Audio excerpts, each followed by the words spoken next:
Hi hello ಎಲ್ಲರಿಗೂ ನಮಸ್ಕಾರ. ನನ್ನ ಹೆಸರು ಪ್ರಿಯಾಂಕಾ ರಾಠೋಡ್ ಅಂತ. ಸೊ ಇವತ್ತಿನ ಭಾಗದಲ್ಲಿ ಅಂದ್ರೆ ಜೂನ್ 5ನೇ ತಾರೀಕು ಪ್ರತಿ ವರ್ಷ ನಾವು ವಿಶ್ವ ಪರಿಸರ ದಿನವನ್ನಾಗಿ ಆಚರಣೆ ಮಾಡ್ತೀವಿ.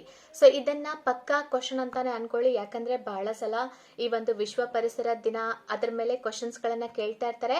ಸೊ ಯಾವಾಗ ಆಚರಣೆ ಮಾಡ್ತೀವಿ, ಇದರ ಥೀಮ್ ಏನು ಅಂತ ಕೇಳ್ತಿರ್ತಾರೆ, ಹೌದಾ?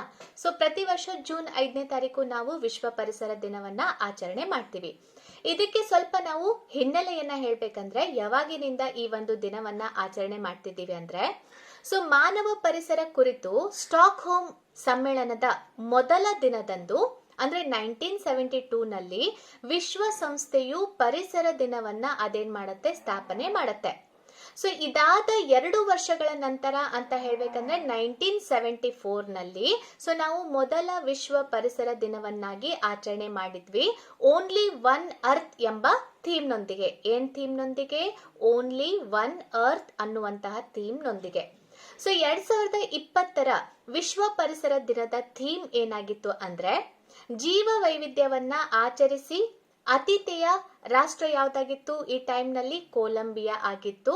ಸೊ ಥೀಮ್ ಏನಾಗಿತ್ತು? ಜೀವ ವೈವಿಧ್ಯತೆಯನ್ನ ಆಚರಿಸಿ.